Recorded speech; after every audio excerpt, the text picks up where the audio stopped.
خب سلام خدمت دوستان عزیز. تست درایو ماشین FX از شرکت فونیکس رو داریم. به طور کلی داخلش اسپورت و جوان پسنده. ارزم به حضورتون که مد رانندگی استقامت داره. وضعیت سلامت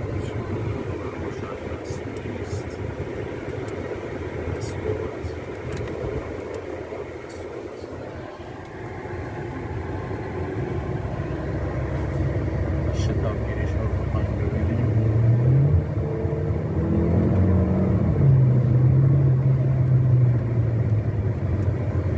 یه موتور 1600 توربوشارژ TDI باشه.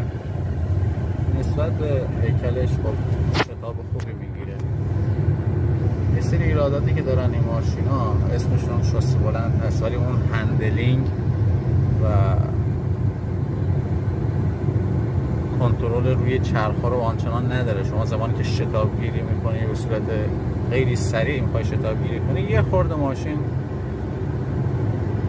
تعادلش رو از دست میده، مخصوصا اگه سر پیچا بخوای دور بگیری یه خورده تعادل ماشین از دست میره. اما ما حالت اسپورتیم، چیزایی که داخل صفش هم هست، باد لاستیک، مصرفه های سوخت‌های لحظه‌ای کلی. اینجا هم می‌بینید تصویر ماشینا رو داریم. تا اگر جاده خط بند بشه شتابگیری دیگه انجام میدیم. الان رو مود اسپورت هم هست.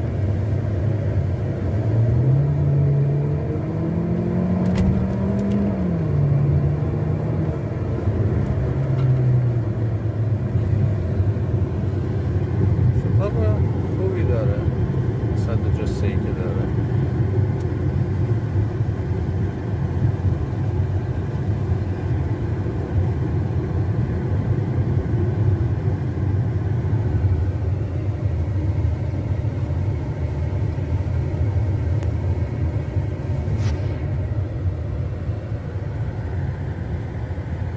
جدیدن هم الان یه سری آپدیت ها واسه شون اومده، هم واسه TCU هم ECU.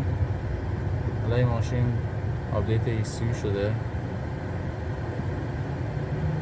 واسه اینکه موتور نزنن، چون یه سری هاشون پیستوناشون یه خورده ضعیفه و با بنزینی که ما داریم یه خورده سازگاری نداره، موتور میزنه.